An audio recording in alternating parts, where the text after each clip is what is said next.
여러분은 혹시 허언증이라는 것에 대해 정확히 아시나요? 이런 질문을 던진 저조차도 제대로 알지 못합니다. 사전적 정의를 검색해봤는데 공상허언증이라는 이름으로 검색이 되더라고요. 요약하면 자신이 만든 거짓말을 그대로 믿는 습관을 말한다고 나와 있습니다. 즉 실체도 없고 존재하지도 않는 현실에 자기가 만들어 놓은 이상과 공상들을 진짜라고 믿는 일종의 정신질환이라고 합니다. 사이비 교주나 사기꾼들과는 전혀 다른 종류라고 할 수 있습니다. 저는 이 용어의 의미와 상당히 맞아 떨어지는 한 분을 직접 겪었습니다. 당시엔 허언증이란 용어도 모를 뿐더러 그분의 모든 행동이나 태도가 너무 실감나서 아무것도 인지하지 못했습니다.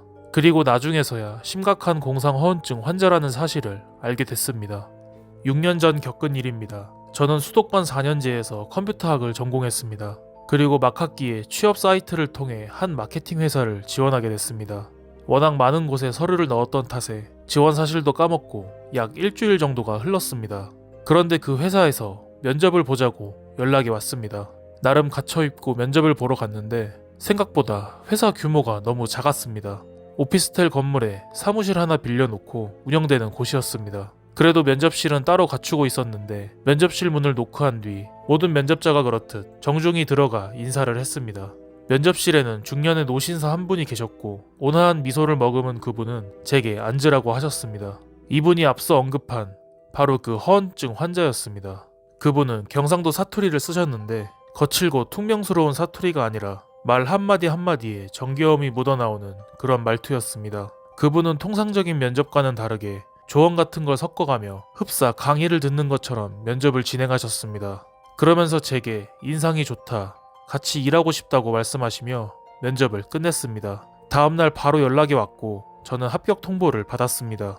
직접 연락을 하신 그분은 제 이름을 부르시며 앞으로 잘해보자며 격려해 주셨습니다. 연세도 있으신 분이 권위적이지 않고 직접 합격 통보를 해주시니 취직이 안 되던 제 입장에서는 날아갈 듯이 좋았습니다. 회사 인원은 저를 포함 여직원 3명에 남자 직원 3명이었습니다. 그분의 호칭은 회장님이었지만 작은 회사를 이끌고 계신 대표 정도였습니다. 저는 합격 통보를 받았을 때 각오대로 정말 열심히 일했습니다. 그런데 며칠 일하다 보니 이상한 점이 있었습니다. 기존 직원들이 저는 물론이고 자기들끼리도 별로 교류가 없고 말도 하지 않았다는 겁니다. 하루 이틀이야 그러려니 했는데 진짜 좀 그렇더라고요. 그리고 어느 날 회사 회식이 있었습니다. 여직원들은 연신 시계만 들여다보면서 빨리 들어가고 싶다는 표정만 짓고 있었습니다. 그래도 입사 후 첫 회식이었는데 일할 때는 그렇다 쳐도 회식 자리에서까지 그러니까 좀 짜증이 났습니다. 그때까지 전 까맣게 몰랐습니다. 그분들이 왜 그랬는지. 결국 여직원을 제외한 회장님과 나의 지긋한 상사 한 분, 실장님과 저까지 남자 넷이서 노래방을 가는 것으로 회식을 끝냈습니다. 기분이 별로였던 저는 빨리 집에 가려고 했는데 실장님이 저를 불러 세우더니 둘이서 간단하게 한잔하면서 이야기 좀 하자는 겁니다. 우리는 근처 가까운 호프집에 들어갔고 자리에 앉자마자 기다렸다는 듯이 실장님이 말을 시작했습니다. 정말 걱정돼서 하는 말인데 우리 회사 말이야. 지금 있는 직원들 서로 말들은 안 하고 있지만 조만간 다 이 회사 떠날 거야. 이 회사 비전도 없고 자본도 없어. 곧 망할 거야. 평소 일적인 것 외에는 별로 말도 안 섞어본 사람이 그런 이야기를 하니까 좀 당황스러웠습니다. 저를 떠보려고 이러는 건지 뭔가 싶었습니다. 비록 영세하긴 했지만 회장님 말씀에 따르면 상장도 앞두고 있고 재무 구조도 탄탄하며 무엇보다 정부의 지원을 받는 기관임을 강조했었는데요. 이 모든 게 다 회장님의 거짓말이며 당장 내일 망해도 이상할 게 없는 부실한 회사라는 것이 실장님의 말이었습니다.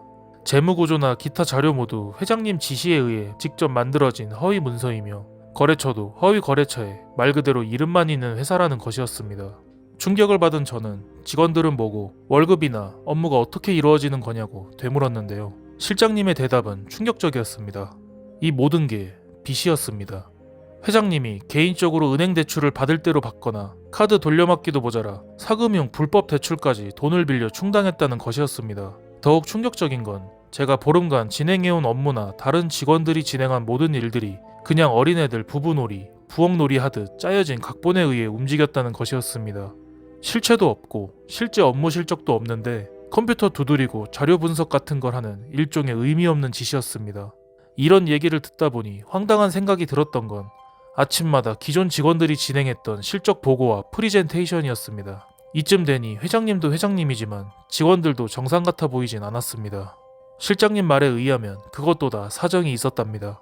다들 이른 나이에 실직했거나 길거리에서 노숙 생활을 했던 사람 또는 상황이 매우 어려운 사람들을 직원으로 뽑았다고 합니다.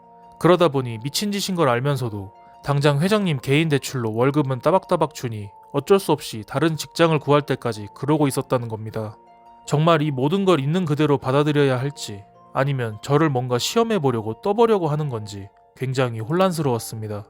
그럼 회장님께서 왜 그런 짓을 벌이시며 직원들은 왜 자꾸 모집하시는지, 차라리 사기나 다단계라면 이득이라도 있어야 하는데 본인이 직접 돈을 쓰고 뒷감당도 못하는데 왜 그런 이상한 짓을 하는지 물었습니다. 실장님 말에 의하면 회장님은 얼마 전까지 시골에서 농사나 짓던 배움도 짧은 아무것도 모르는 분이셨다고 합니다. 그런데 갑자기 시골에 논이며 밭, 소까지 팔고 자취를 감추셨고 얼마 안 가 차린 회사가 지금의 회사였습니다. 마케팅 회사의 대표였지만 마케팅의 맞자도 모르는 문외한이라는 게 실장님의 설명이었습니다. 그러면서 회장님은 남들과 다른 면이 있다. 즉 자신이 상상한 대로 일을 처리하고 그걸 그대로 믿는다고 하셨습니다. 이 모든 이야기를 듣고 돌이켜보니 회장님이 이제껏 했던 모든 말이 달리 보이기 시작했습니다. 자신이 위암 사기에 걸려 오늘 내일 했는데 기적적으로 치유됐다고 한 것이나 과거 뒷골목 생활을 하며 10대 1로 싸움을 했다는 이야기나 당시 국무총리와 각별한 호영호재 지간이라 자신의 말 한마디면 정치 구조가 바뀔 수 있다는 것 등등 정말 말도 안 되는 이야기가 많았다는 걸 뒤늦게 느꼈습니다. 물론 그 말을 들을 때 저는 단순히 우스갯소리로 하시는 거라 여겼지만 돌이켜 생각해보니 그런 말씀을 하실 때마다 회장님 표정이 상당히 진지했고 거짓말이나 농담을 하는 수준이 아니었던 것 같았습니다. 물론 모두 거짓말이라 단정 지을 수는 없지만 평생 시골에서 농사나 지으셨던 분이 어느 날 갑자기 그런 일들을 진행하셨다니 그때부터 뭐가 진짜 진실인지 알 수 없었습니다. 실장님도 그러시더라고요. 자신들도 처음엔 자세한 내막까지는 몰랐는데 어느 날 시골에 계시던 사모님이 회사로 찾아왔다고 합니다. 사모님은 울며 불며 직원들에게 농사나 짓던 무식한 양반이 왜 이러는지 모르겠다며 하소연을 하셨답니다. 그리고 이때 직원들이 모든 사실을 알게 됐다고 합니다. 실장님은 자신이 한 이야기를 회장님께 직접 전해도 좋다고 하셨습니다. 그렇게 되면 노발대발해서 자신을 쫓아낼 게 분명한데 오히려 그렇게만 해준다면 고마울 것 같다는 말까지 하셨습니다. 사실 긴가민가한 부분도 있고 어쨌건 입사한 지 얼마 되지도 않아서 실장님께 들은 이야기는 모두 함구하고 계속 출근하며 일을 했습니다. 그땐 그 실장님도 믿을 수 없어서 그런 것도 있지만 사실상 이상함을 느꼈던 저 또한 그 미친 짓에 동조한 셈이었습니다. 근데 시간이 지날수록 모든 상황이 실장님이 이야기한 대로 돌아갔습니다. 처음에 간부님을 시작으로 실장님부터 말단 직원들까지 대부분 그만두었고 그때마다 회장님은 그 온화하고 인정 많아 보이시는 얼굴이 사라지고 거친 쌍욕에 저주를 퍼부으며 은혜를 모른다고 소리치고 역정을 내셨습니다. 결국 저와 격리 직원 몇 명만 남은 상황까지 이르렀습니다. 그쯤 되니 월급이고 뭐고 저도 그냥 말없이 회사를 나왔습니다. 그때부터 회장님에게서 하루에 수십 차례 문자와 전화가 빗발쳤습니다. 문자 내용은 제가 알던 회장님이 맞는지 의심될 정도로 온갖 욕설과 저주가 가득했습니다. 저는 회장님의 연락에 일체 답을 하지 않고 애써 무시했는데요. 그런데 그 주 주말 기어코 일이 벌어졌습니다. 토요일 저녁 자취방 침대에 누워있는데 갑자기 누군가 현관을 거칠게 두드리는 소리가 들렸습니다. 철문을 부실 듯이 두드리는 그 소리에 깜짝 놀란 저는 침대에서 튕겨나와 조심스럽게 현관으로 향했습니다. 평소 성격 같으면 누구냐고 소리를 질렀을 텐데 본능적으로 숨을 죽여야겠다는 느낌이 들었습니다. 현관 구멍으로 밖을 확인한 저는 심장이 철렁 내려앉았습니다. 문 앞에는 회장님이 서 계셨습니다. 이력서에 주소를 적어 놓았었는데 기어코 찾아왔구나 싶었습니다. 회장님은 문을 두드리며 나오라고 소리를 지르고 있었습니다. 누군가 나를 쫓아온 경험이 없었던 저는 생전 처음 겪는 공포에 식은땀이 흐르고 다리가 떨렸습니다. 그렇게 1, 2분이 흘렀을 무렵 시끄러운 소리에 맞은편 방에 사는 아저씨가 나오셨습니다. 아저씨는 회장님에게 사람도 없는 것 같은데 왜 저녁에 시끄럽게 구냐며 호통을 치셨고 아저씨의 기세에 눌린 회장님은 씩씩거리며 사라지셨습니다. 아저씨 덕분에 상황을 모면한 저는 즉시 형에게 전화를 걸었습니다. 상황을 설명하고 차를 가지고 데리러 와달라고 부탁했습니다. 평소 같으면 귓등으로도 안 들었을 형이었지만 제 목소리가 꽤나 심각했는지 별말 없이 알겠다고 대답하더라고요. 형이 오는 사이 챙길 수 있는 모든 짐을 챙긴 저는 그날 새벽 방을 나와 본가로 돌아갔습니다. 그리고 부동산 사장님에게 연락해 바로 방을 뺐습니다. 조금 남은 짐은 알아서 처리해달라고 부탁드렸습니다. 다행히 그날 이후 회장님은 더 이상 연락을 하거나 찾아오지 않았습니다.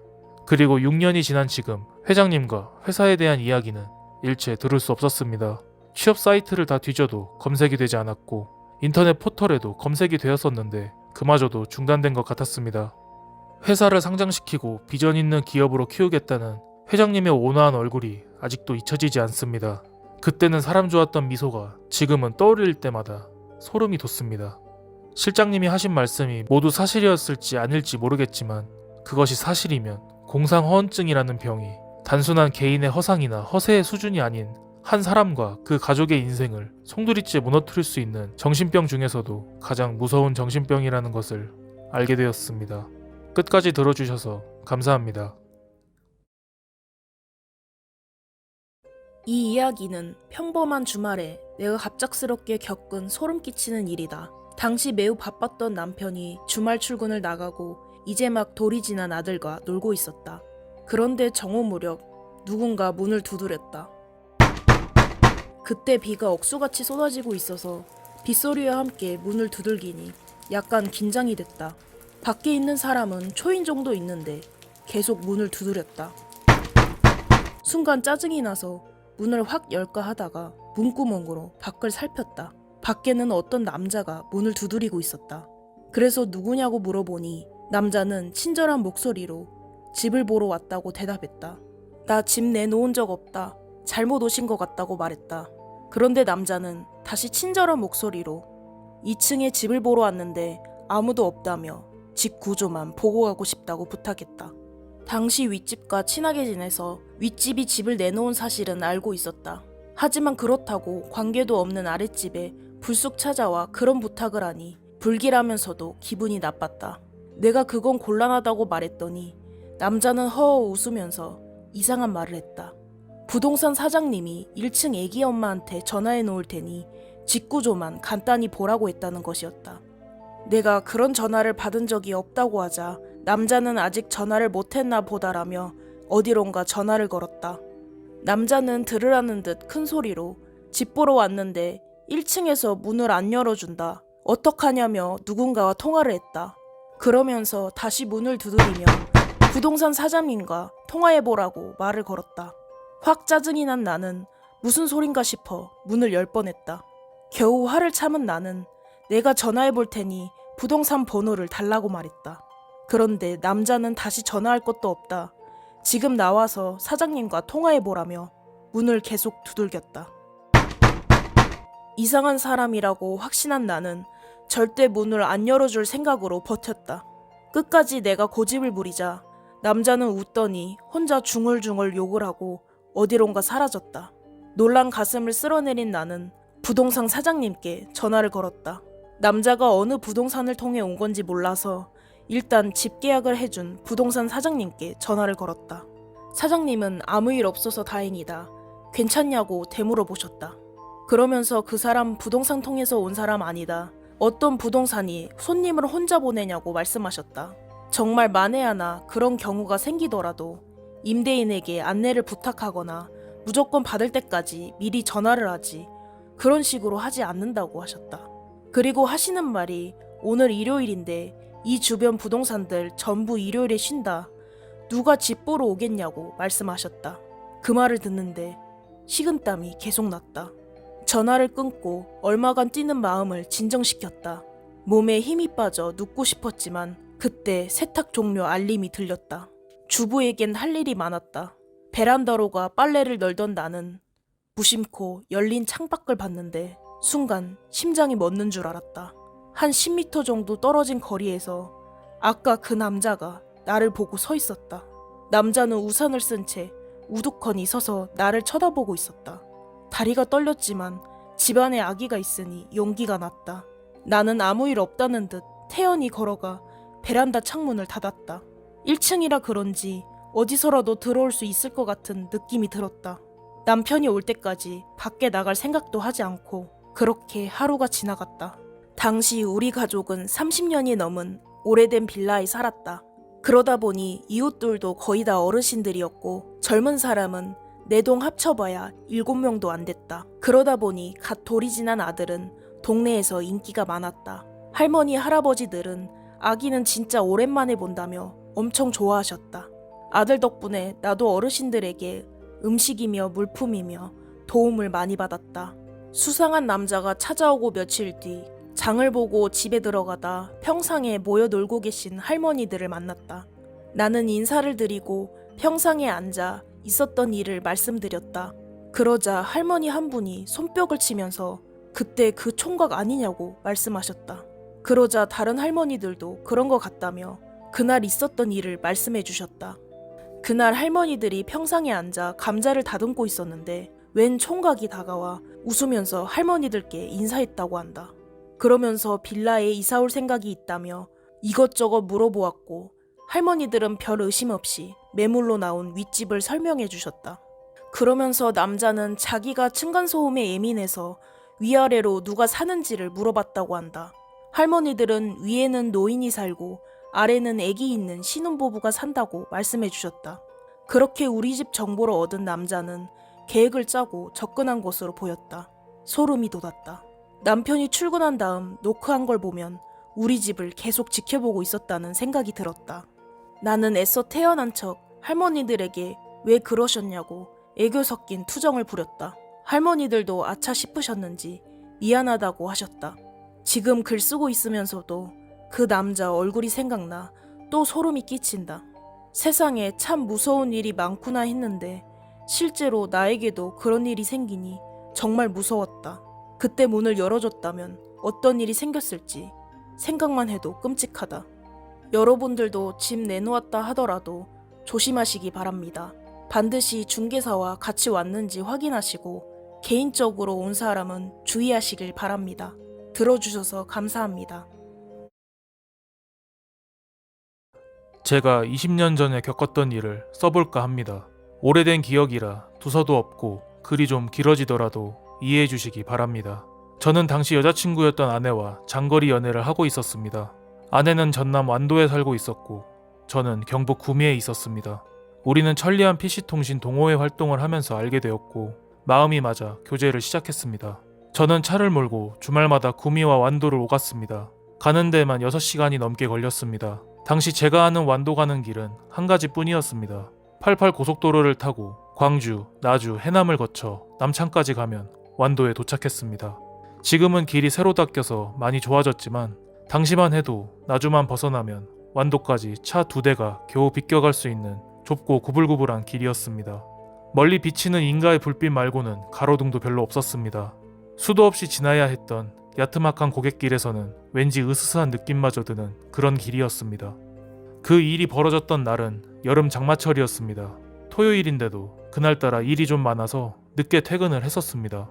퇴근 후 전 곧장 완도로 출발했습니다. 새벽쯤 완도에 도착해 숙소에서 눈 좀 붙인 뒤 여자친구를 만날 생각이었습니다. 그런데 지리산 휴게소를 지날 때부터 장대비가 계속 쏟아졌습니다. 광주에 도착했을 때 이미 자정이 훌쩍 지나 있었고 비는 하염없이 쏟아지고 있었습니다. 어차피 날이 밝아야 여자친구를 만날 수 있었기 때문에 서두를 이유는 없었습니다. 여자친구가 사준 가요 테이프를 들으면서 조심스럽게 운전을 이어갔습니다. 오히려 비가 오는 걸 좋아했기에 노래에 빠져들어 휘파람을 불며 운전을 했습니다. 그런데 새벽 2시인가 3시쯤 13번 국도를 따라 막 고개 하나를 넘을 무렵이었습니다. 그 고개만 넘으면 해남이었습니다. 고개를 넘어 커브길을 돈 순간 생각지도 못한 광경이 눈에 들어왔습니다. 길가에 남자 대학생 한 명이 서 있었습니다. 20대 초반으로 보였던 그 남자는 전형적인 대학생 느낌을 풍기고 있어서 보자마자 웬 학생이 서 있나 하는 생각이 자동으로 들었습니다. 그 학생은 우산도 없이 오는 비를 다 맞아가며 태연히 손을 흔들고 있었습니다.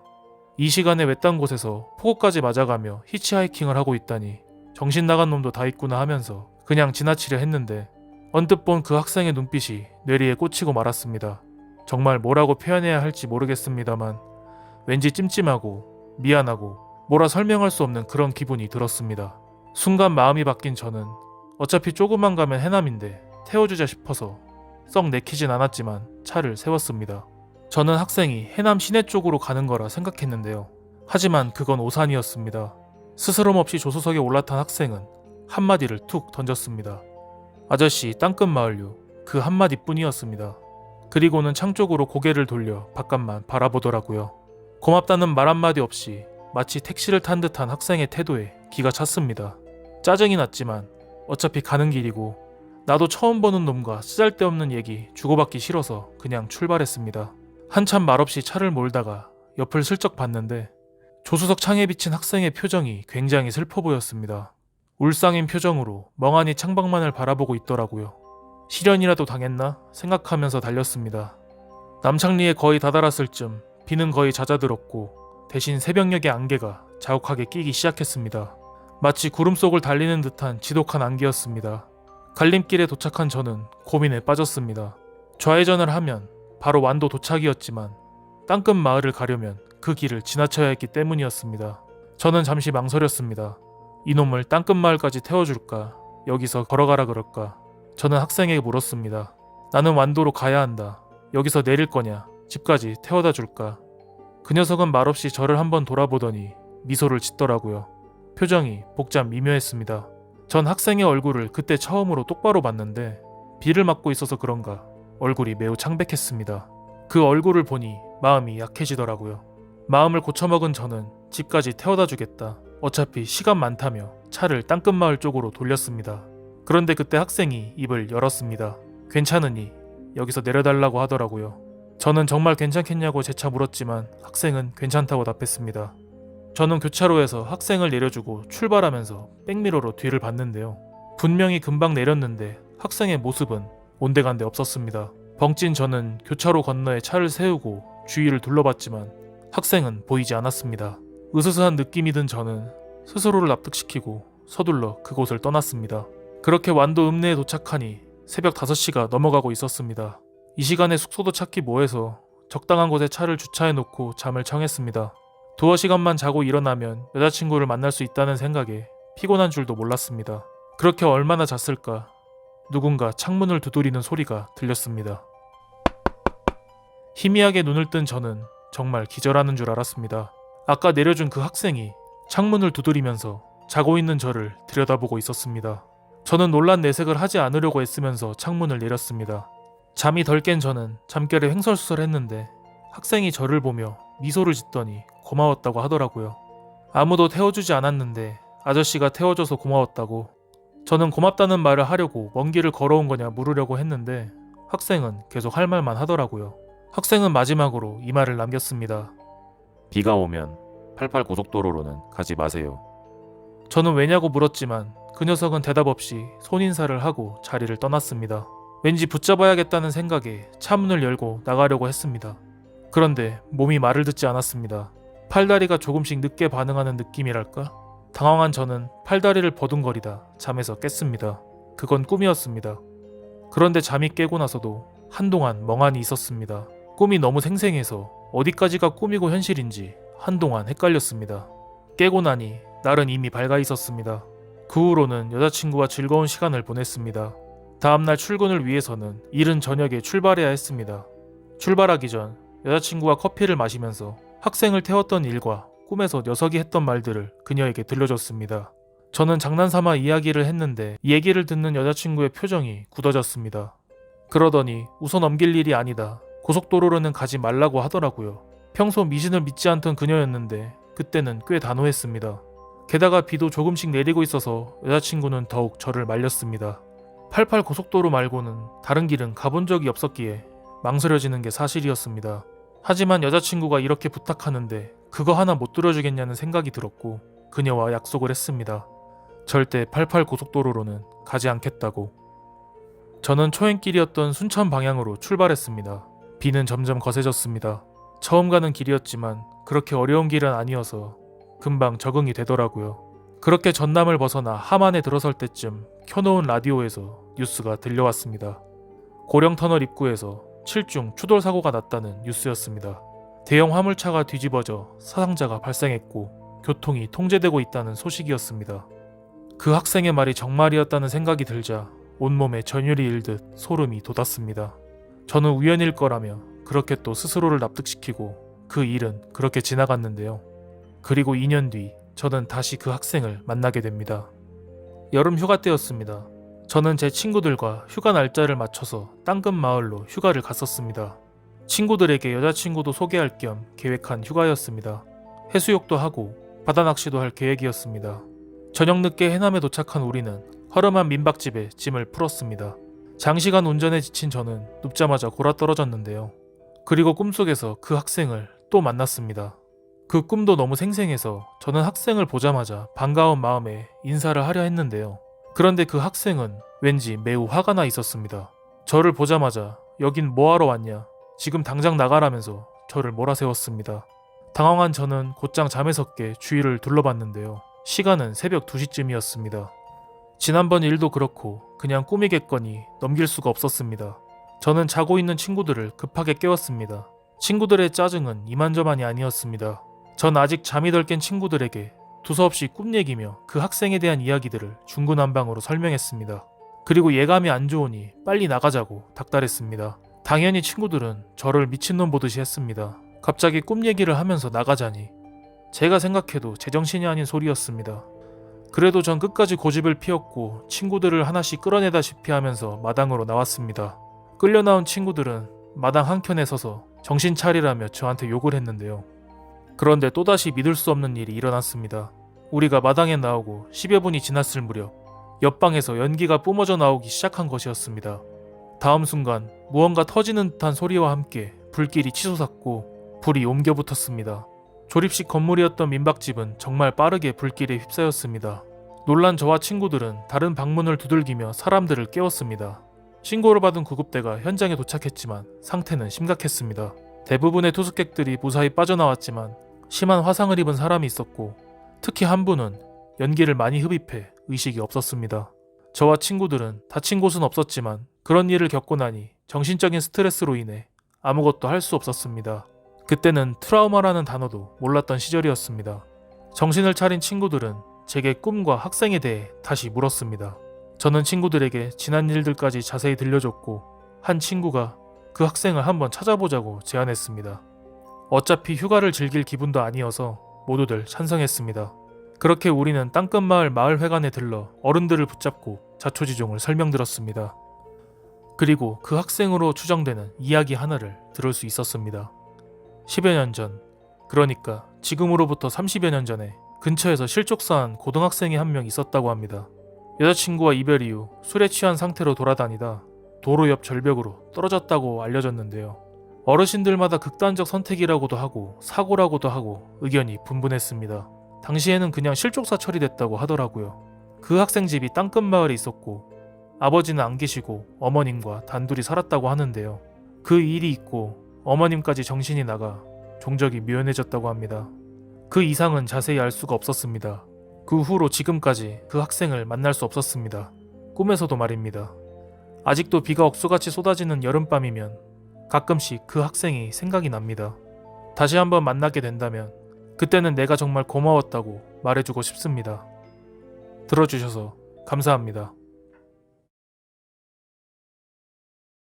1970년대 중반 한 여름에 일어났던 일이다. 당시 몸이 좋지 않았던 나는 결혼 3년이 지났는데도 아이가 생기지 않았었다. 몸과 마음이 지쳤던 나는 남편과 상의해 여름 휴가차 친정에 내려가 있기로 결정했다. 때마침 친정 엄마가 전화해 잠시 내려와서 집 좀 봐달라는 얘기를 하시기도 했었다. 나에겐 이야기도 하지 않은 채 이사를 했다는 말씀도 하셨다. 내 몸을 생각해서 비밀리에 이사를 한 것이지만 걱정만 끼쳐드리는 것 같아 기분이 좋지 않았다. 남동생도 누나 몸이 좋지 않으니 말하지 말라고 했단다. 동생은 이사 후 바로 군대로 가버렸다. 나는 죄송스러우면서도 고마운 마음을 금할 수 없었다. 친정 엄마는 친구분이랑 관광을 가셔서 3일 정도 집을 비우시게 됐다고 했다. 그동안 내려와 새 집에서 몸도 마음도 쉬라고 하셨다. 남편도 내가 먼저 내려가 쉬고 있으면 여름 휴가를 받아 내려오겠다고 했다. 친정은 경기도여서 그리 멀지 않았다. 이사간 집은 정말 고즈넉하니 아늑한 분위기를 풍기고 있었다. 약간 일본풍이 느껴지는 단독주택이었는데 마당 한가운데 조그만 연못까지 있어 마음을 한결 푸근하게 만들어주었다. 당시 대본 지필과 그림을 그리고 있던 나에겐 정말 좋은 환경이었다. 집 열쇠를 맡기고 가시는 엄마를 배웅하고 나는 편안한 마음으로 쉬기 시작했다. 오후 5시를 조금 넘긴 때였을 것이다. 마루에 걸터 앉아 그림을 그리고 있었는데 잠깐 고개를 옆으로 돌리는 순간 어둑한 마루 쪽에서 움직임이 느껴졌다. 그곳은 꼭 사람이 화장실 쪽으로 걸어가는 뒷모습 같았다. 섬뜩한 기운이 등골을 스쳤다. 나는 나무 바닥을 밟으며 화장실 쪽으로 걸어갔다.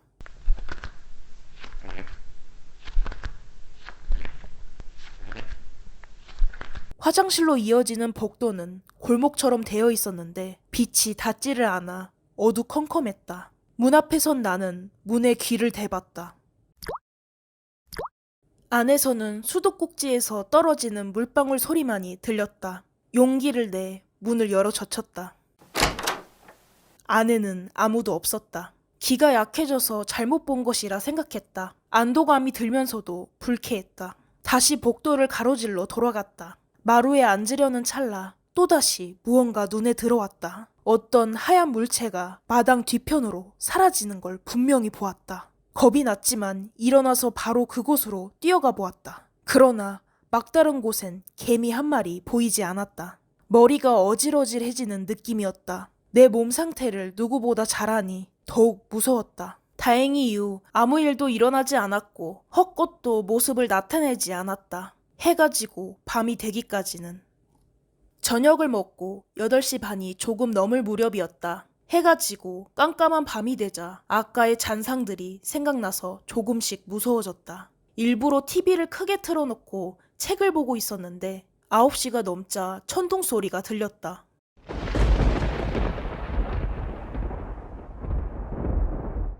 비가 오려는 것 같았다. 창문들을 모두 닫은 나는 그 김에 현관문도 한 번 더 체크했다. 그리고 화장실과 모든 방을 살펴봤다. 안심한 나는 다시 거실에 앉아 책을 읽었다. 얼마나 지났을까? 비가 쏟아지는 소리가 들렸다. 장마도 다 지났는데 무슨 비냐? 투덜거리며 책을 덮는데 번쩍 하고 하늘에서 밝게 빛나더니 바로 위에서 엄청난 천둥 소리가 났다. 얼마나 소리가 컸는지 혼이 나갈 지경이었다. 놀란 나는 비명을 지르며 이불을 뒤집었었다. 그리고 퍽 하는 소리와 함께 모든 것이 깜깜해져 버렸다. 정전이 된 것이다. 엄마는 왜 이런 집으로 이사를 오셨을까? 공포에 질리니 별 생각이 다 들었다.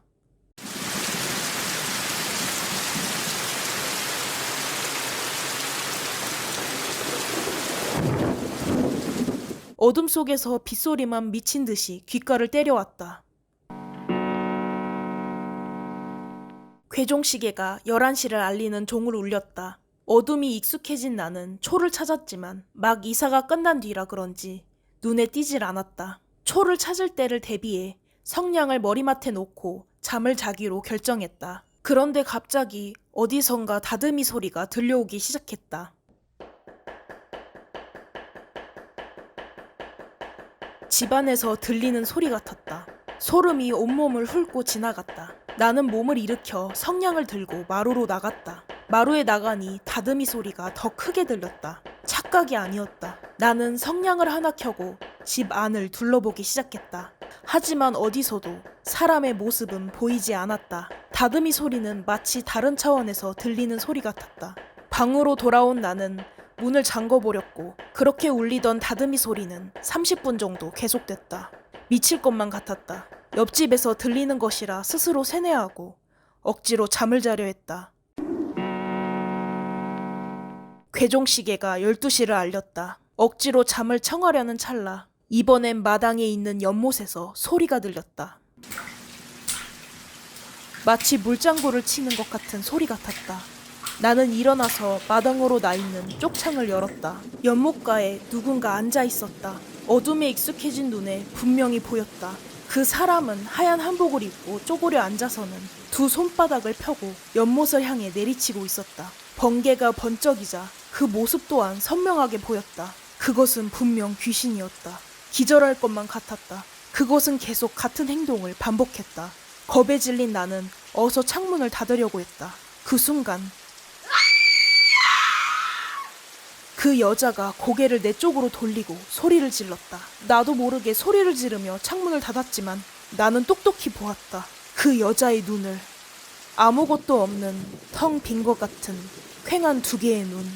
이불을 뒤집어 쓰고 숨을 헐떡이며 공포에 떨었다. 숨이 넘어갈 것만 같았다. 그리고 기절하고 말았다.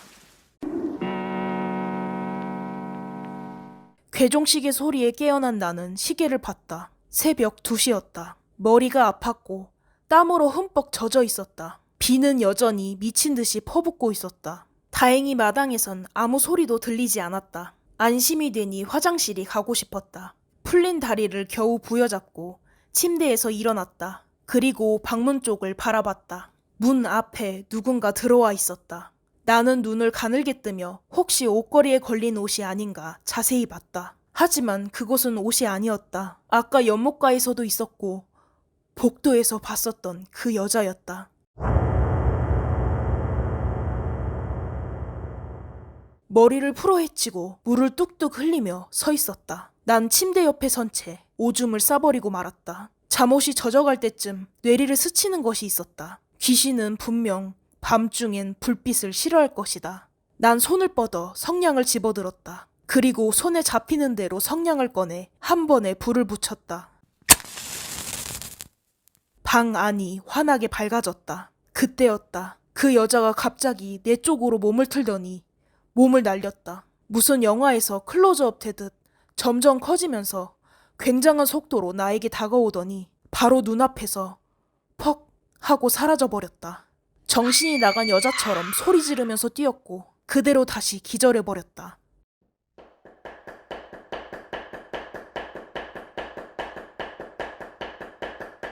다듬이 두드리는 소리가 나를 깨웠다. 깨어났을 때 이미 오전 10시가 지나고 있었다. 벌떡 일어난 나는 샤워를 하고 짐을 쌌다.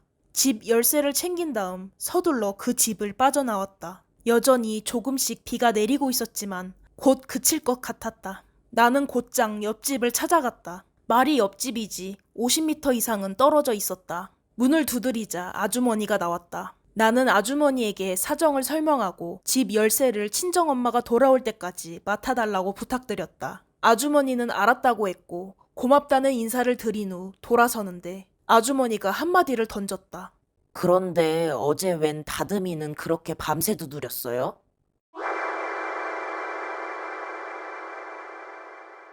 서울 집으로 돌아온 나는 친정 엄마에게 전화가 오기만을 기다렸다. 이틀 후 전화가 왔다. 난 엄마에게 자초지종을 설명했다. 이번에도 내가 몸이 약해 그런 것이라 말할 줄 알았던 엄마는 뜻밖의 얘기를 들려줬다. 아이, 나만 그런 게 아니었구나. 집안에 혼자 있으면 자꾸 뭔가 있는 것 같은 느낌이 들고 그랬거든. 나만 그런 줄 알았는데 그게 아닌가 보다. 그리고 몇 달 뒤 엄마는 다시 이사를 갔다. 그 집이 무슨 사연이 있는지, 그 귀신은 무엇이었는지 지금도 나는 절대로 알고 싶지 않다. 하지만 난 평생을 그 공포스러웠던 추억을 간직하고 살아가야 한다는 것이 무척 슬플 뿐이다.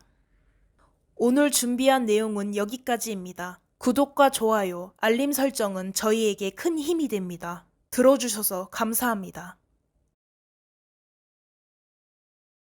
친한 지인 중에 낚시를 좋아했던 사람이 있었다.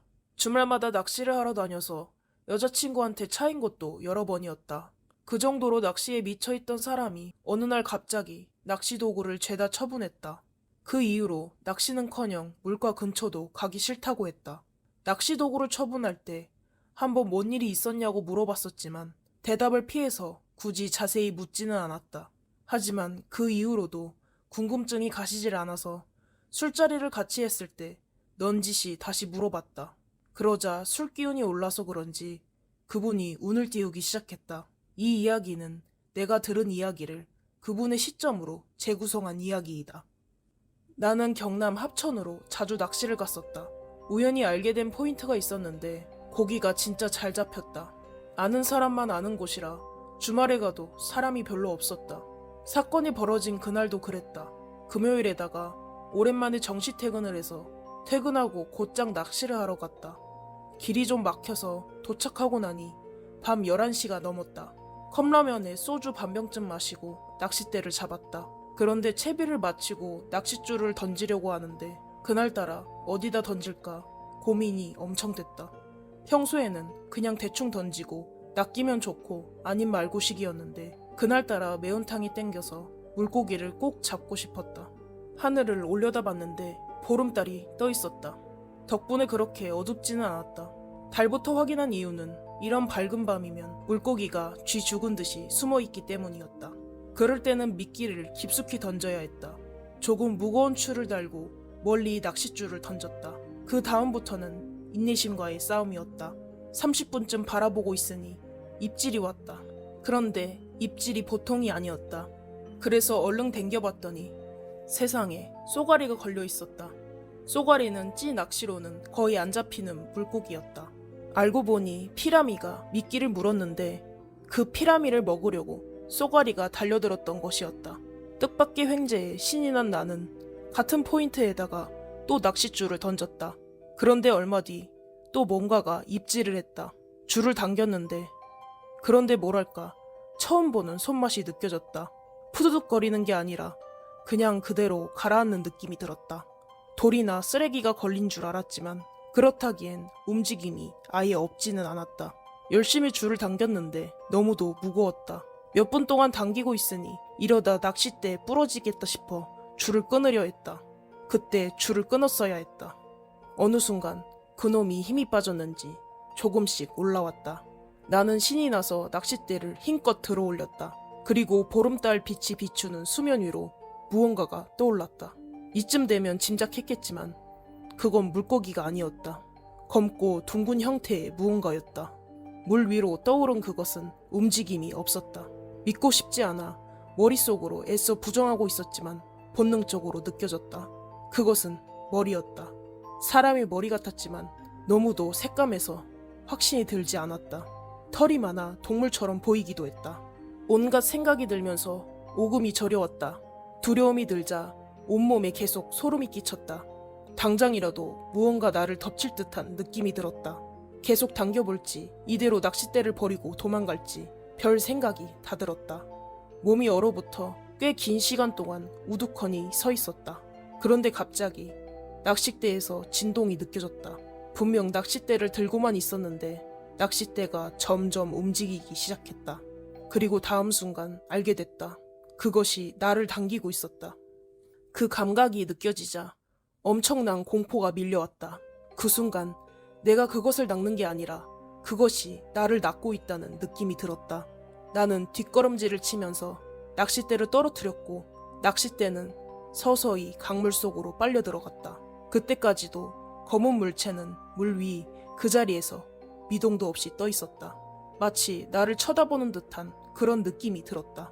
공포에 압도되자 바람 소리, 나무 부딪히는 소리, 물 흐르는 소리마저 두려웠다. 어느 순간부터는 강물도 온통 검은색으로 보였다. 이대로 있다간 큰일 날 것 같다는 느낌이 드는 순간 갑자기 찢어질 듯한 여자의 비명소리가 들렸다. 온 산을 울릴 정도의 큰 비명소리였다. 비명소리가 들리자 깜짝 놀란 나는 모든 걸 내팽개치고 차를 향해 뛰었다. 다리가 풀려 계속 넘어졌지만 네 발로 기어갔다. 낚시 포인트부터 차까지는 한 50m 정도밖에 안 되는 거리였는데 그때는 너무도 길게 느껴졌다. 넘어지면서 신발 한 짝이 벗겨졌지만 그런데 신경 쓸 정신이 없었다. 겨우겨우 차에 도착한 나는 운전석에 들어가 문을 잠갔다. 운전대에 고개를 쳐박고 가쁜 숨을 몰아쉬었다. 온몸이 땀으로 흥건하게 젖어 있었고 긁히고 파인 상처들로 곳곳이 따끔거렸다. 정신을 차린 나는 곧장 차를 몰고 집으로 향했다. 지금 생각해보면 그건 고라니 울음소리였다.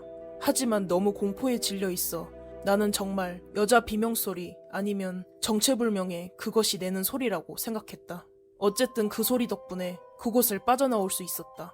집에 돌아와서도 한동안 잠들지 못하고 멍하게 있다 잠들었다. 그날 이후 나는 낚시를 그만두었다.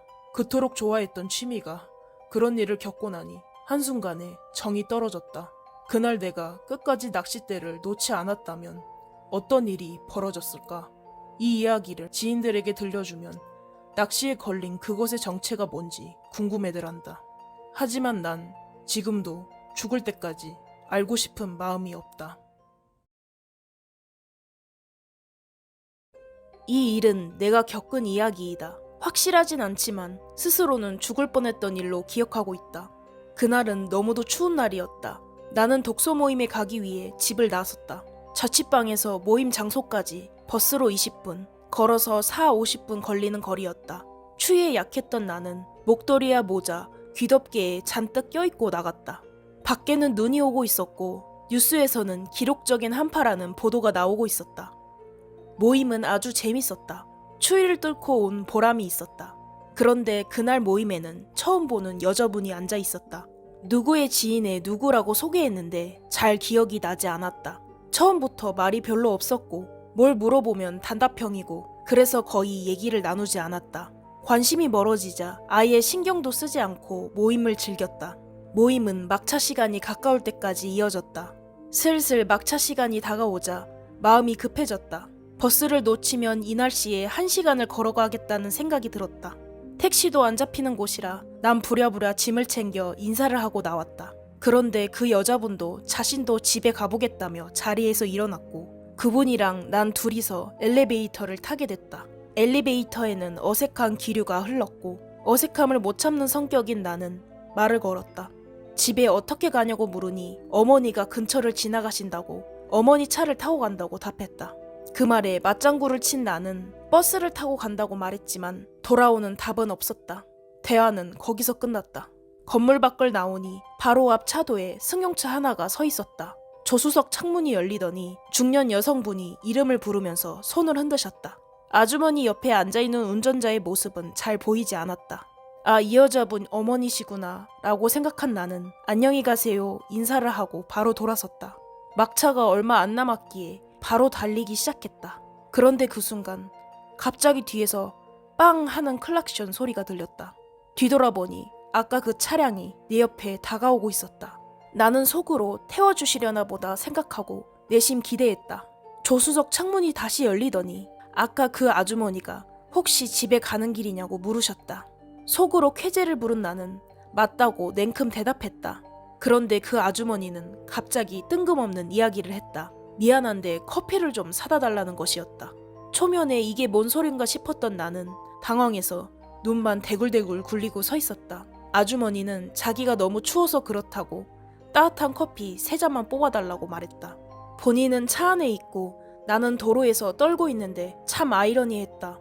이미 늦은 시간이라 근처 카페는 모두 문을 닫은 시간이었다. 나는 영 카페가 없다고 말했더니 저 앞에 편의점이 있으니 거기서 뽑아달라고 했다. 그러면서 원래는 딸을 시키려고 했는데 3잔을 들기에는 손이 모자란다는 이상한 이유를 덧붙이셨다. 손이 모자라면 본인이 갈 것이지 처음 보는 사람 시키는 게 어이가 없었다. 거절하고 버스나 타러 가야지 생각하고 있었는데 뒷좌석에서 그 여자분이 같이 가자며 차에서 내렸다. 나는 막차 타러 가야 한다고 이야기를 했지만 그 여자는 거의 반강제로 나를 편의점으로 끌고 갔다. 막무가내였다. 진짜 열받았는데 커피만 뽑아주고 바로 뛰면 아직 막차를 탈 가능성이 있었다. 그런데 편의점에 가니 사람이 너무 많았다. 밖이 너무 추워서 그런지 따뜻한 거 계산해달라고 난리도 아니었다.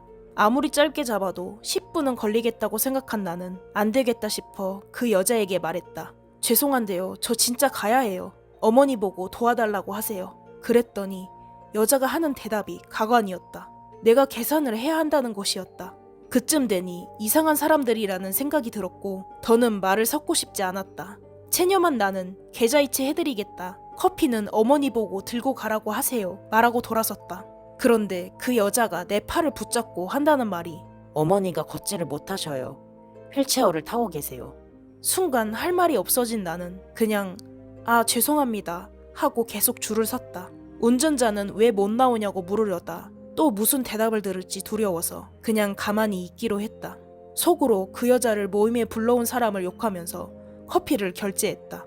결국 난 막차를 놓쳤다. 꼼짝없이 집까지 걸어가게 생긴 나는 짜증이 났다. 조수석 문을 열고 커피를 건네자 아주머니는 연신 환한 미소를 지으며 고맙다고 말을 했다.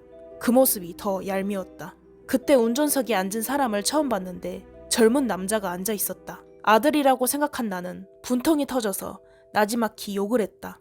지 아들만 귀한 줄 아나 하고 돌아섰고 그 아주머니는 천천히 걸어가요. 길이 미끄러워요. 천천히 가야 그래야 오래 살지 하고 말했다. 말투가 짜증났다. 차는 슝 하고 가버렸다. 모임에 처음 만난 여자로 인해 막차를 놓쳐 재수가 없다는 생각이 들었다. 그 여자의 어머니는 초면에 다짜고짜 커피를 사달라고 하질 않나. 그 옆에 운전석에 가만히 앉아 상황을 지켜보기만 한 아들까지 참 어이가 없었다. 모두 이상한 사람들 같아 태워달라는 말도 꺼내지 않았다. 집까지 걷기 시작했는데 진짜 너무너무 추웠다. 택시를 타려 해도 택시는 코빼기도 보이지 않았다. 10분 정도 걷고 있는데 갑자기 이모한테 전화가 왔다. 어디냐고 묻는 이모의 말에 모임이 늦게 끝나서 걸어가고 있다 했더니 이 추위에 어딜 걷냐, 자기 집으로 오라고 하셨다.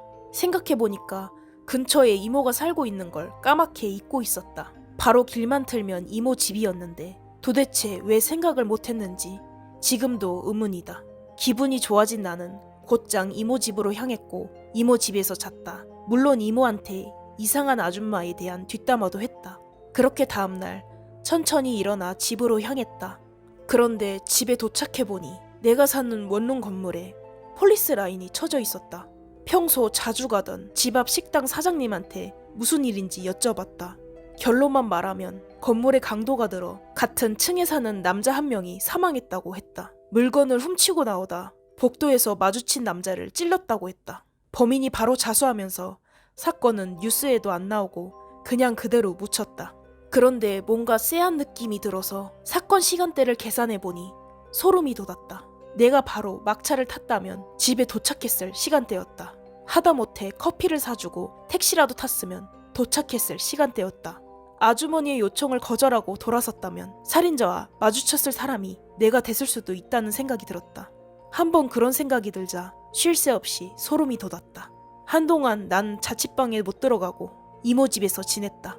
그때는 너무도 짜증났던 아주머니의 말이 다시 생각해보니 뭘 알고 그러셨나 하는 생각이 들었다. 결과적으로 덕분에 내가 큰 화를 면했으니 감사한 마음이 들었다. 그리고 그 여자분은 그때 이후로는 모임에 나오지 않았다. 만나면 한번 물어보고 싶었던 나는 지인한테 그분이 이제 안 나오는지 물어봤다. 그러자 지인은 그분이 이 지역에 사는 사람이 아니라 그날 한 번만 오신 거라고 했다. 자연스레 주제는 그 여자분이 됐고 나는 그때 그분 어머니를 만났었다고 이야기를 했다. 그랬더니 지인은 잘 안다는 듯이 반응하며 어머니가 무속인이라고 말을 했다. 지인에 따르면 어머니가 유명한 무속인이라고 했다. 점을 잘 봐서 자기도 예전에 간 적이 있었다고 했다.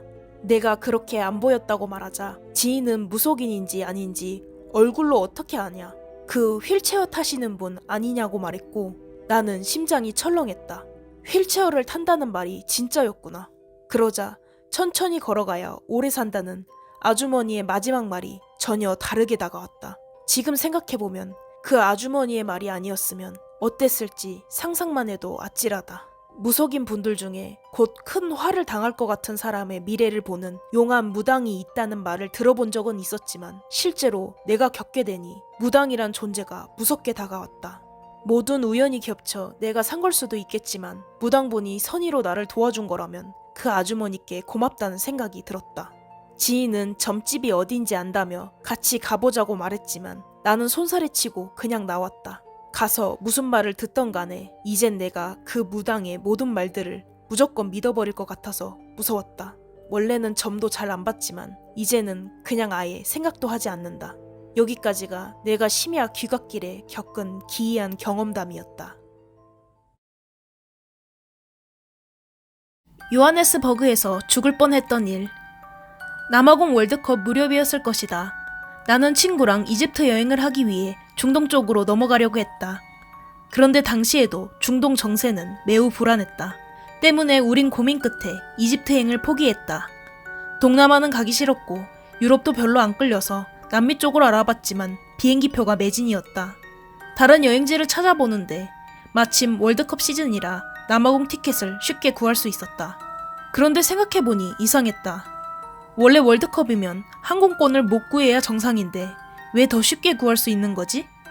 알아보니 남아공의 막장 치안 때문에 항공사에서 기대하고 풀어놓은 항공권이 반도 안 팔린 것이었다.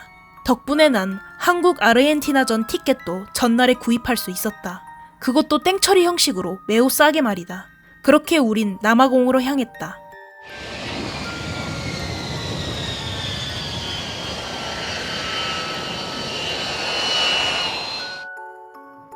케이프타운에 입국해 가이드와 만나 요하네스버그로 향했다. 가는 도중에 설명을 들었는데 요하네스버그의 범죄율은 상상을 초월했다. 시간에 상관없이 어느 때라도 강력 범죄를 당해도 이상하지 않았다.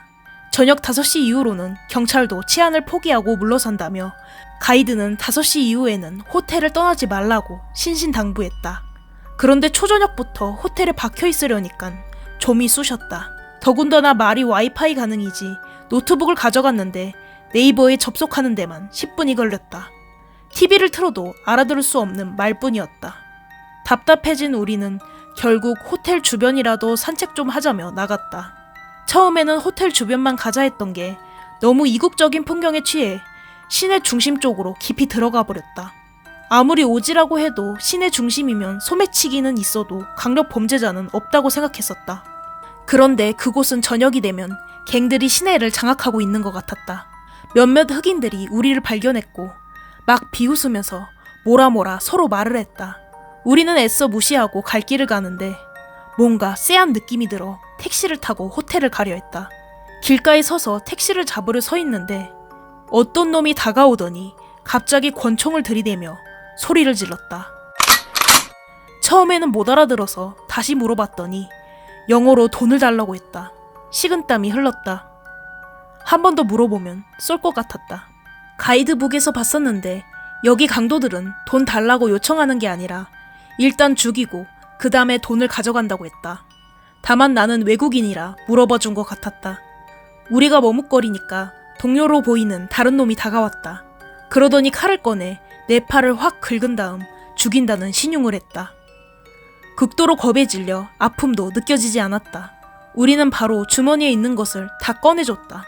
무서워서 덜덜 떨고만 있었는데 그 사이 택시가 도착했다. 팔은 피투성이고 정신은 혼미해져 가고 생각해보니 택시비도 없었다. 우리는 일단 살기 위해 서둘러 택시를 타고 도망쳤다.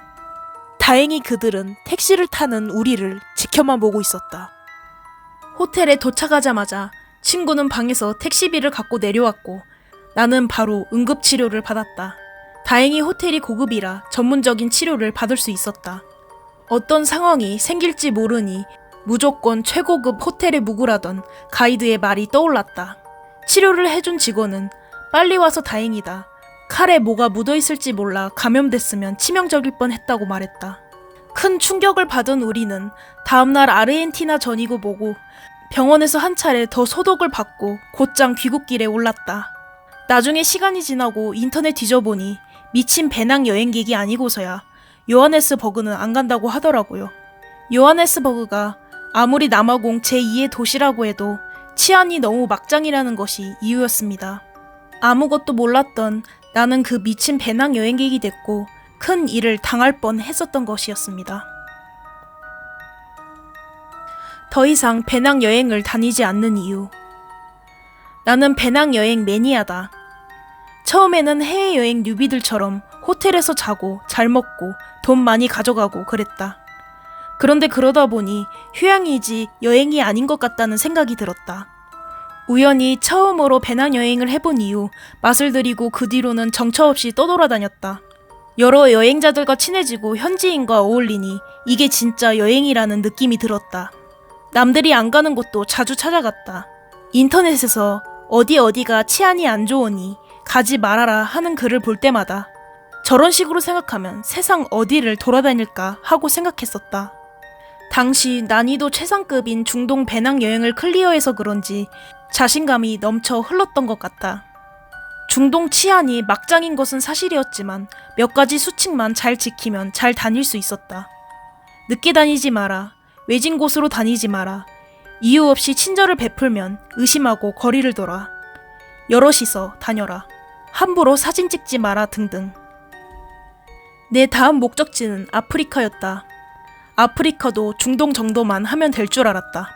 하지만 아니었다. 결론부터 말하면 난 아프리카를 무사히 종단한 사람들을 존경하게 됐다.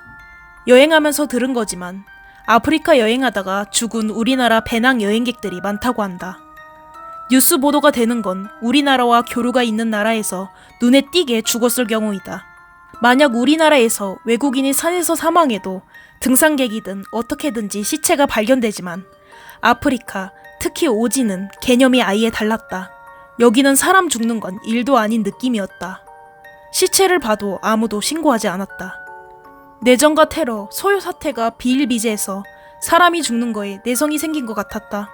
나는 아프리카로 다녀온 이후 더 이상 배낭 여행을 다니지 않는다. 아래 서술할 4가지 일 때문이다. 첫 번째, 버스 납치. 야간 버스를 타고 가는데 갑자기 총을 든 괴한들이 버스를 멈춰 세우더니 돈이고 뭐고 다 털어가고 반항하는 사람은 쏴 죽였다. 한 번은 운전기사를 쏴서 남은 승객들끼리 번갈아 가면서 운전을 했다. 나는 버스 운전 한 번도 안 해봤고 면허도 2종이었다. 게다가 아프리카는 도로가 비포장이라 운전이 미친 듯이 어려웠다. 그런데 상황이 그러니깐 어느새 자연스럽게 운전대를 잡고 있었다. 두 번째, 숙소 납치. 배낭 여행객이면 여행 중반쯤 가면 적당히 싼 데 가서 자야겠다 하는 생각을 하게 된다. 저렴한 데일수록 치안이 안 좋을 것을 알면서도 말이다. 하루는 싼 곳에서 자는데 문이 벌컥 열리더니 괴한들이 들이닥쳤다. 다짜고짜 총칼을 들이밀더니 숙소에 있는 걸 다 털어갔다. 만약 조금이라도 반항하면 죽이거나 어디로 데려간다고 한다. 세 번째, 길거리 어린애들. 시장을 돌면서 사진을 찍고 있었는데 어린애 몇 명이 갑자기 나타나 카메라를 낚아채서 달아났다. 깜짝 놀라기도 하고 화가 나서 아이들을 뒤쫓아갔다. 그런데 그것은 미끼였다. 뒤쫓아간 막다른 길엔 한 무리의 남성들이 날 노려보고 있었다. 겁먹어서 움찔거리고 있는데 그중 한 명이 나에게 다가오더니 카메라를 건넸다. 안심한 나는 고맙다며 카메라를 잡았는데 그 순간 남자가 나를 무자비하게 폭행하기 시작했다. 몇 명이 더 다가왔고 집단 린치를 당했다. 울면서 살려달라고 빌었고 한동안 얻어터지고 나서 모든 걸 털리고 길가에 쓰러져 있었다. 도저히 몸을 움직일 수 없었다. 하지만 해가 지고 있었다. 여기서 못 일어나면 죽는다는 생각이 들었고 억지로 몸을 일으켜 자리를 피했다. 네 번째, 수면제 음식. 나는 유명 관광지가 아닐수록 더욱 로컬 식당을 찾아가는 습관이 있다. 현지인들이 먹는 음식 그대로 체험하고 싶었다. 덕분에 언제나 새로운 경험을 했고 좋은 추억을 쌓았는데 아프리카에서는 목숨을 잃을 뻔했다. 간판 하나 달린 식당? 가정집 같은 곳에 들어가서 음식을 먹었는데 몇 입 먹자마자 속이 메스꺼워지더니 머리가 핑핑 돌기 시작했다. 정신을 잃을 것 같아 식당을 뛰쳐나와 먹은 걸 모두 개어냈다. 그 모습을 본 주인이 식당 문을 열고 나오길래 큰일 날 것 같아 지폐 몇 장을 던지고 무작정 지나가던 버스에 올랐다. 그리고 한동안 기절에 잠을 잤다. 마지막 일을 겪고 난 몸과 마음이 바닥을 쳐버렸다. 이때가 계획의 3분의 2 지점이었는데 다 접고 한국으로 돌아왔다. 귀국한 이후 난 한동안 심리치료를 받아야 했다. 부디 아프리카 여행을 계획하려는 사람들은 계획을 잘 짜길 바란다. 오늘 준비한 내용은 여기까지입니다. 구독과 좋아요, 알림 설정은 저희에게 큰 힘이 됩니다. 들어주셔서 감사합니다. 설악산의 대표적인 산행 코스인 공룡능선.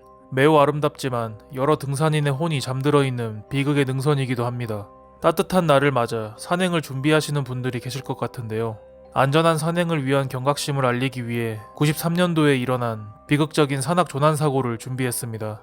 1993년 12월 16일 고분자 공학과 대학생 4명 김군, 이군, 박군, 엄군은 오대산을 종주하려 합니다. 그런데 하필 당시 오대산은 입산 통제 시기였고 이들은 즉흥적으로 설악산 공룡능선으로 종주 계획을 변경합니다. 여기서부터가 비극의 시작점이었습니다. 코스에 대한 사전 정보 없이 산행을 시도한 것도 모자라 그것도 겨울철 공룡능선이라는 난이도 있는 코스를 택하면서 화를 자초했습니다. 12월 17일 오전 8시 마등령을 향해 출발한 이들은 오후 2시경 공룡 능선으로 진입할 수 있는 마등령에 도착합니다. 마등령을 통해 공룡 능선을 타게 된 이들의 최종 목적지는 희운각 대피소였습니다. 약 5.1km 정도의 거리였습니다. 오후 2시부터 대피소를 향해 출발한 이들은 저녁 전에 도착할 것으로 예상했는데요. 하지만 이 계획은 시작부터 잘못된 것이었습니다. 공룡 능선은 여름철에도 5시간이 걸리는 고난이도 코스인데다가 당시는 5시면 날이 지는 겨울이었습니다. 즉 2시에 마등령을 출발한 이들은 아무리 빨리 간다 해도 7시는 돼야 희운각 대피소에 도착할 수 있었습니다. 해가 진 뒤에도 등산을 이어가야 하는 위험한 계획이었습니다. 그런데 하필 당시에 날씨가 좋았고 쌓인 눈도 그리 많지 않았다고 하는데요. 이 점이 이들을 방심하게 만들었던 요인이 아니었을까 싶습니다. 희운각 대피소를 향해 출발한 이들은 2시간 만인 오후 4시경 1275봉을 통과합니다. 이제 대피소를 향해 공룡 능선 종주를 마무리하면 되는 상황이었습니다. 그러나 이때부터 이들의 종주에 문제가 생기기 시작합니다. 초행길이었던 이들은 길을 헷갈렸고 시간이 계속 지체되었습니다. 제대로 갔어도 날이 저문 7시가 넘어서 대피소에 도착했을 텐데 길까지 헤매느라 희운각까지 얼마나 남았는지 감도 안 잡히는 상황에서 날이 어두워져 버립니다. 겨울철 설악의 저녁은 매우 가혹했습니다. 방향을 잃은 네 사람은 이내 불어닥친 엄청난 추위와 체력 저하에 시달리게 됩니다. 이러한 와중에 김군이 잠이 온다고 호소하며 주저앉기를 반복합니다. 동사 전조 증상이었습니다. 설상가상으로 앞서 나가던 이군까지 발을 헛디뎌 발목을 접질렸고 아파서 걷지 못하겠다며 신발을 벗어 던져버립니다. 박군과 엄군은 자꾸 주저앉는 김군을 억지로 끌고 신발을 벗어 던진 이군도 억지로 신발을 신겨서 어둠 속을 나아갔습니다. 절망과 공포 속에서 길을 걷던 중 신선봉 쪽에 다다랐고 드디어 희운각 대피소의 불빛이 보이기 시작했습니다. 네 사람은 대피소의 불빛을 발견하고 안도합니다. 멀리서 보이는 불빛이 아니라 손에 잡힐 듯 가까이 보이는 불빛이었기 때문이었습니다. 그때가 저녁 9시경이었습니다. 일행 중 2명은 체력적으로 매우 지쳐 있었고 그중 1명은 발목까지 삐어 체력적으로 점점 더 힘들어지는 상황이었습니다. 여기서 이들은 고민에 빠집니다. 대피소가 보이는 상황에서 무리하게 다친 일행을 끌고 가기보단 멀쩡한 사람들이 먼저 대피소로 가서 구조를 요청하는 것이 낫다고 생각합니다. 이들이 내린 판단은 다음과 같습니다. 1번, 비교적 상태가 좋은 박군이 남아 더 이상 걷기가 어려운 이군을 돌보며 구조를 기다린다. 2번, 체력 저하를 호소하며 자꾸 주저앉는 김군을 비교적 상태가 좋은 엄군이 데리고 희운각까지 가서 구조를 요청한다. 이러한 판단하에 엄군과 김군은 눈앞에 보이는 불빛을 향해 나아갑니다. 그 두 사람에게 희망을 건 채 박군은 다친 이군과 함께 남았습니다.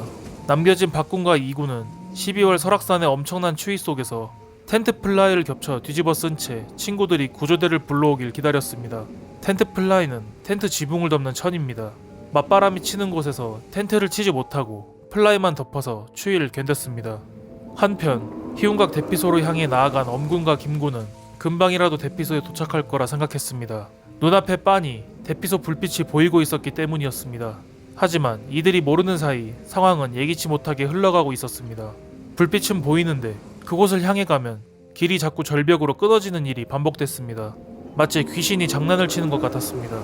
이들이 출발한 신선봉에서 희운각 대피소로 가는 길은 절벽지대 경계선을 타고 이어지기 때문에 초행자로서는 길이 끊어진다고 착각하기 십상이었습니다. 절벽 능선을 타고 가기만 하면 대피소에 도착할 수 있었는데 두 사람은 길이 끊어진 것으로 오판합니다. 칠흑 같은 어둠 속 떨어져가는 체력과 친구들을 구해야 한다는 다급함, 이런 혼란의 상황에서 두 사람은 바로 앞 희운각으로 가는 길을 찾지 못하고 오른편 가야동 계곡으로 향하는 치명적인 실수를 하게 됩니다. 이들은 계속 완만한 경사를 따라 구르고 미끄러지며 내려갔는데요. 이들은 이 과정에서 등산로 근처에서 발자국 여럿을 발견합니다. 전문가들은 여기서라도 두 사람이 등산로를 따라 위쪽으로 올라갔다면 20분 만에 희운각에 도달했을 거라며 안타까워했습니다. 하지만 운명의 장난인지 앞선 등산객들도 길을 잃었던 건지 엄군과 김군은 발자국을 따라 희운각과는 정반대의 완만한 능선 아래쪽으로 향하고 맙니다. 완전히 잘못된 방향으로 가는 상황에서 희운각이 나타날 리가 없었습니다. 이러한 상황에서 결국 김군은 자리에 주저앉고 맙니다. 그리고 엄군에게 혼자라도 빨리 가서 구조를 요청하라는 말을 남깁니다. 엄군은 김군을 둔 채 필사적으로 걸음을 이어갔습니다. 본인의 손에 3명의 목숨이 달려있다는 부담감이 어깨를 짓눌렀습니다. 하지만 엄군마저도 탈진해버렸고 그 자리에 주저앉고 맙니다. 그리고 여기서 생사를 가른 엄군의 행동이 나옵니다. 엄군은 바위 아래 눈을 치우고 불을 피웠습니다. 엄군은 짐으로 갖고 있던 라면과 쌀을 나뭇가지 대신 태워 불씨를 살리면서 밤을 버텼습니다. 어느 정도 시간이 지나 다시 정신을 차린 엄군은 길을 찾아 헤매기 시작했습니다. 어느새 날은 밝아져 있었습니다. 12월 18일 오전 8시 이윽고 엄군의 눈앞에 대피소가 보입니다. 하지만 그곳은 희운각 대피소가 아닌 수렴동 대피소였습니다. 지도를 보면 얼마나 먼 거리를 이동해 왔는지 알 수 있었는데요. 당시 수렴동 대피소 관리인인 이영선 씨는 당시 상황을 기억하고 있었습니다. 아침밥을 먹고 있는데 총각 한 사람이 비틀거리며 걸어오더니 쓰러졌다. 바지 허벅지 안쪽이 타 있었다. 대피소 안에 눕혔더니 2시간 뒤에서야 의식을 회복했고 그제야 일행이 있다는 사실을 알게 됐다. 일행이 있다는 말을 들은 구조대는 곧장 수색에 들어갔고 비극적인 상황과 마주하게 됩니다. 엄군을 먼저 보냈던 김군은 희운각으로부터 2km 떨어진 가야동 계곡 상류 지점에서 동사한 채 발견됐습니다. 그리고 신선봉 부근에서 구조를 기다리던 두 사람 중 이군은 박군의 품에 안긴 채 동사했습니다. 그리고 박군은 사망한 이군을 아는 채 구조를 기다리던 중 18일 새벽 40대 등반인 2명에게 기적적으로 구조되어 생존할 수 있었습니다. 일행이 구조를 요청하러 간 직후 남겨진 박군과 이군의 구체적인 이야기는 다음과 같았습니다. 두 사람이 떠난 후 박군은 너무나도 추워 배낭 속에 든 라면을 꺼내는 일도 포기했다고 합니다. 그러다가 바람에 텐트 플라이가 날아가기라도 하면 끝장이라고 생각했기 때문이었습니다. 박군은 이군에게 계속 말을 걸었지만 점차 이군의 대답이 희미해졌습니다. 박군은 욕을 하고 따귀를 때리며 이군이 정신을 차리도록 노력했지만 이군의 말소리는 어느샌가 신음으로 변해 있었습니다. 그리고 어느 순간 이군은 더 이상 호흡을 하지 않게 됩니다. 늦어도 2시간이면 돌아올 것이라 믿었던 구조 일행은 오지 않았고 사망한 친구 곁에서 박군은 홀로 사투를 벌였습니다. 그리고 동이틀 무렵 길을 지나던 40대 등산객 2명이 박군을 발견합니다. 그렇게 박군은 극적으로 생존했습니다. 설악산 공룡능선 조난 사고는 그렇게 2명이 사망하는 비극으로 마무리되었습니다. 생존한 엄군의 경우 야간에 불을 피워 체온을 유지한 것이 결정적인 생존 요인이었습니다. 산행 시 지도와 코스 사전 정보 숙지는 필수적으로 해야 한다는 교훈을 주는 사고 사례였습니다. 시청해주셔서 감사합니다. 내가 사는 군에는 정말 유명한 형가가 있다. 그 집에는 예전에 부부무당이 살았는데 일명 벌전을 받아서 죽었다. 벌전은 무속신이 내리는 가장 무서운 벌이다. 무속인들이 함부로 남을 저주하고 해하는 비방, 굿, 방수를 쓰면 신이 노해서 벌전을 준다고 한다. 그렇게 벌을 받아 둘 다 죽었다. 그 부부무당은 근방에서 정말 용하기로 유명했다. 1970년대 TV에 나올 정도로 유명했던 그들은 재물에 눈이 점점 멀어갔다. 신도들에게 큰 돈을 받고 남을 저주하는 부적, 비방, 구술하기 시작했고 벌전을 받았다. 부인 무속인은 뒷산에서 퇴마의식을 하다가 마지막에 화전치기를 하던 중 옷에 불이 붙어 그대로 타 죽었다. 소름 끼치는 건 구슬 옆에서 돕던 다른 보살들과 악사들 모두 이 여자가 몸에 불이 붙어서 끄지도 못하고 비명을 지르며 허우적대는데도 마치 뭐에 홀린 것처럼 아무 조치도 취하지 않았다. 다들 정신을 차리고 보니 이미 여자 무당은 숫덩이가 되어서 쓰러져 죽은 뒤였다. 하지만 부인이 떠난 후에도 남편은 정신을 못 차렸다. 이미 재물에 정신이 팔려 남편 무당은 계속 남을 저주하는 일을 했다. 그리고 사달이 났다. 신병이 온 사람에게 내림굿을 해주던 남편 무당은 작두를 타던 중 그대로 뒤로 넘어졌고 뇌진탕으로 죽고 말았다. 그 뒤 무당집은 한동안 비어 있었다. 집이 안 나가자 임대인은 싸게 집을 내놓았고 얼마 뒤 젊은 부부가 이사를 왔다. 30대 부부였고 자식이 2명 있었던 걸로 기억한다. 가족이 이사를 오고 불과 몇 달 뒤 끔찍한 사고가 터졌다. 흉기를 휘두른 강도에 의해 일가족 모두 살해된 것이었다. 어른들 말로는 부부는 끔찍하게 찔려 죽었고 자식들은 질식해 죽었다고 했다. 끔찍한 사건이었고 범인도 곧 잡혔지만 동네 사람들은 집값 떨어진다고 엄청 쉬쉬하면서 지냈다. 이후 누구도 들어오지 않아 집은 방치된 채로 있었다. 다시 시간이 지나 한 건설회사가 일대의 땅을 사들여 대규모 아파트 공사를 시작했다. 그 흉가도 끝자락에 걸려 있어서 재건축에 포함이 됐다. 그런데 그 집을 밀려고 할 때마다 사고가 터졌다. 인부 여럿이 심하게 다쳐나갔다. 자꾸 사고가 나서 결국 그 집만 빼고 주위로 아파트가 지어졌다. 한 2년간 다시 빈집으로 있었던 그 집에 또 한 부부가 이사를 왔다. 이 부부는 40대였는데 70대 할아버지를 모시고 살았고 슬아의 고등학생 아들이 하나 있었다.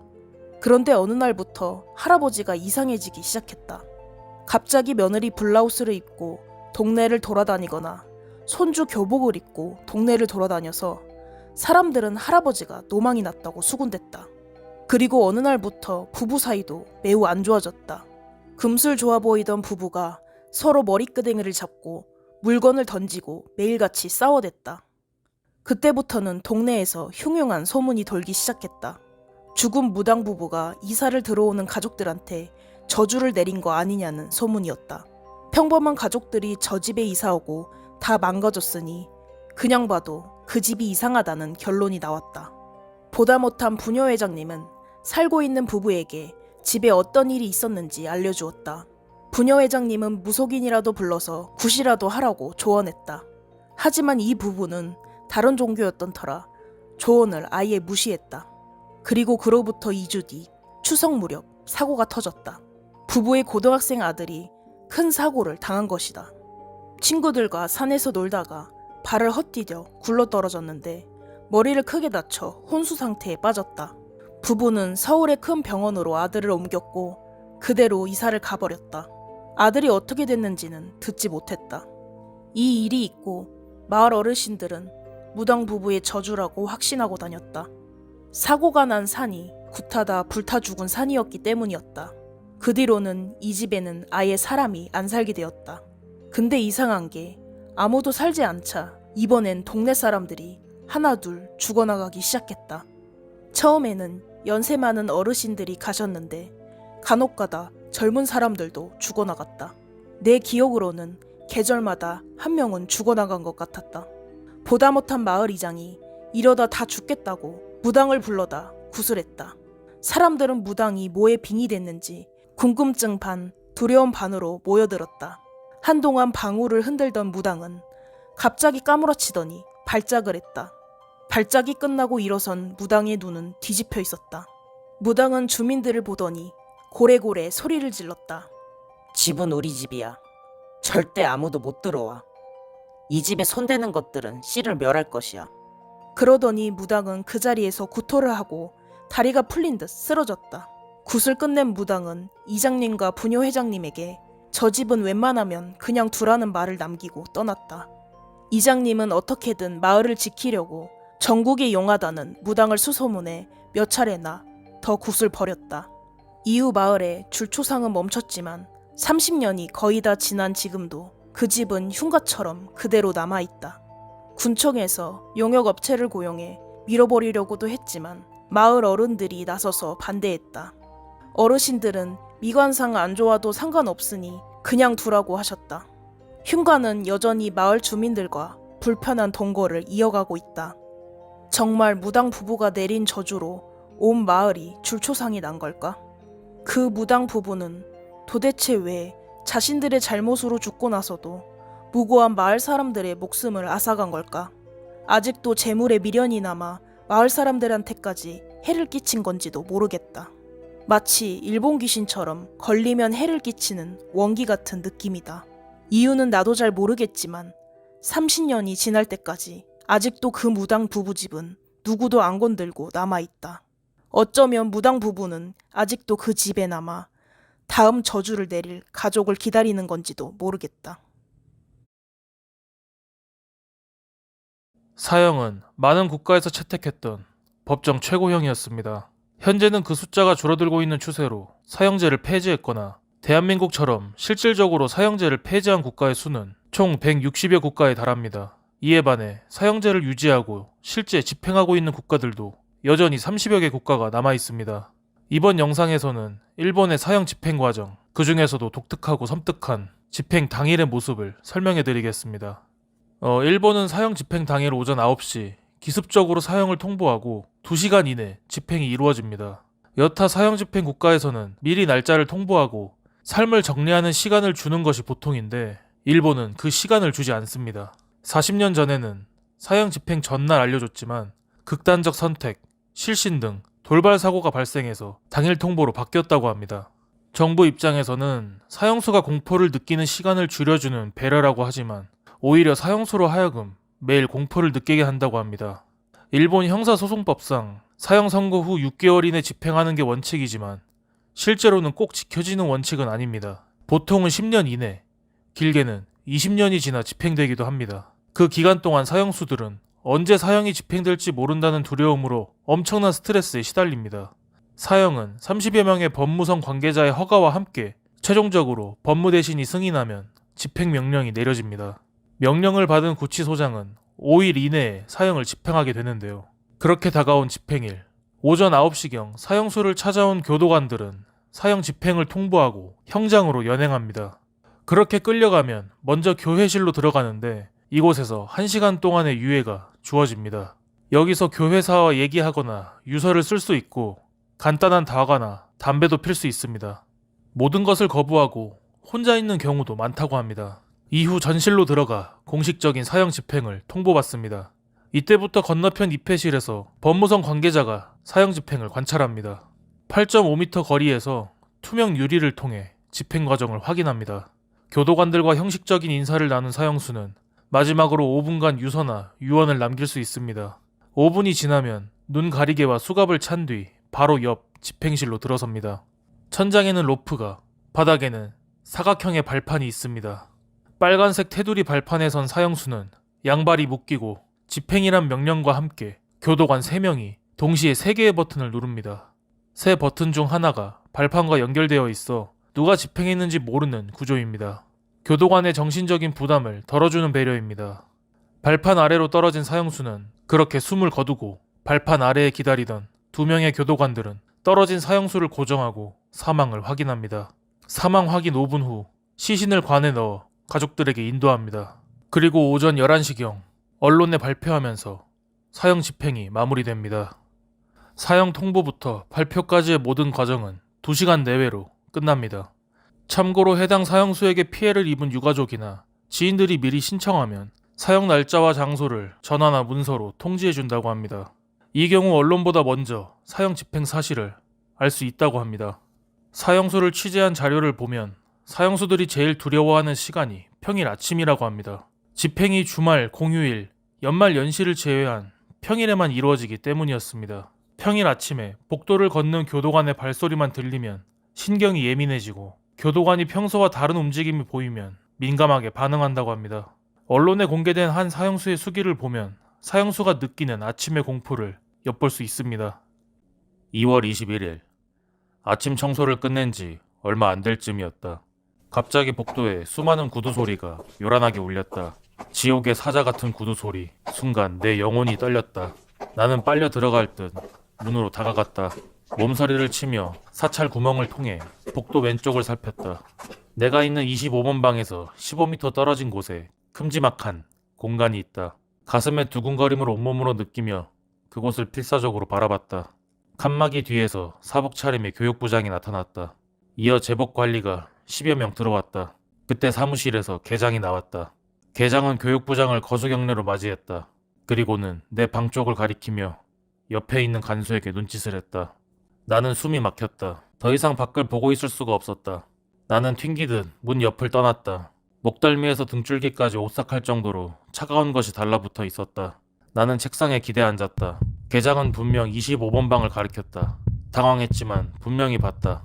나는 가슴속 경종을 들으며 정신없이 책상에 매달렸다. 허술한 책상이 덜컹거렸다. 빨리 왔구나 하는 생각도 들었다. Y도, M도, O도, K도 나보다 빨리 사형 선고를 받았는데 그런데도 내 쪽으로 왔다. 막다른 곳에서 일단 멈춰있던 구두 소리가 다시 일제히 울리기 시작했다. 지옥의 사자가 드디어 다가왔다. 이젠 소용없다. 금방 내 방 열쇠 구멍에 큰 열쇠가 꽂힐 것이다. 검은 제복의 관리들이 방 앞을 에워싼다. 교육부장에게 드디어 작별이라는 말을 듣는다. 그렇게 모든 것이 끝날 것이다. 몸단장을 하고 이끌려 형장에 간다. 싫다. 그것만은 용서해 주세요. 양손에 수갑을 채우고 발끝까지 밧줄로 감아서 사형대에 세우는 것만은 용서해 주십시오. 제목에 밧줄을 걸고 공중에 매달리는 것만은 용서해 주세요. 그 밖에 보상이라면 어떤 일이든 할 테니까 그것만은 용서해 주세요. 양쪽 눈알을 빼라고 하시면 언제든지 꺼내드리겠습니다. 두 팔을 베고 떨어뜨리라고 하시면 기꺼이 드리겠습니다. 평생 이곳에 가둬도 괜찮습니다. 적어도 병에 걸려 자연스럽게 죽을 때까지는 이대로 살려주세요. 구두 소리가 일제히 그쳤다. 갑자기 고요해진 복도에서 열쇠 구멍에 커다란 열쇠를 꽂는 금소금이 들린다. 이어 문을 닫고 있던 쇠고랑이 덜커덕 아래로 떨어지는 소리가 들렸다. 하지만 그것은 내 방이 아니었다. 맞은편이었다. 어느 방이지? 아니, 어느 방이라도 좋다. 어쨌든 나는 아니었던 거야. 아니었어. 나는 살았구나. 가슴이 뜨거워졌다. 눈물이 북받쳤다. 그러나 이 눈물은 살아난 안도와 기쁨의 눈물이 아니었다. 창밖에는 밝은 태양이 빛나고 새들이 생명의 노래를 지저귀고 있는데 차가운 방에서 죽음의 겁을 먹고 신발 소리에 떨어야 하는 내가 갑자기 더없이 처참하게 느껴졌던 것이다. 게다가 높은 담장 너머에서는 기차 소리와 자동차 경적 등 활기찬 소리가 끊임없이 울렸다. 같은 인간으로 태어나 단 한 번의 비틀림이 이렇게까지 인생을 바꿔버리는 것이다. 나는 쏟아지는 눈물을 몇 번이고 손등으로 닦았다. 이 수기를 쓴 사형수는 11년 뒤 사형이 집행됐습니다. 영상에 쓰인 사진들은 동경구치소 사형장으로 역사상 처음으로 언론에 공개되었을 때 찍힌 사진입니다. 건물 내 어디인지는 공개되지 않았으며 기자단은 커튼으로 창문이 가려진 미니버스로 이동했고 위치가 지하라는 것 말고는 어떠한 것도 알 수 없었습니다. 당일 통보 및 사형 집행. 일본은 이 기조를 앞으로 계속 유지할 것으로 보입니다. 2024년 사형수 2명이 일본 정부를 상대로 사형 집행 당일 고지는 받아들일 의무가 없다며 위헌 소송을 제기했는데요. 이에 일본 정부 측은 사형 고지에 대해 정한 법령은 없다.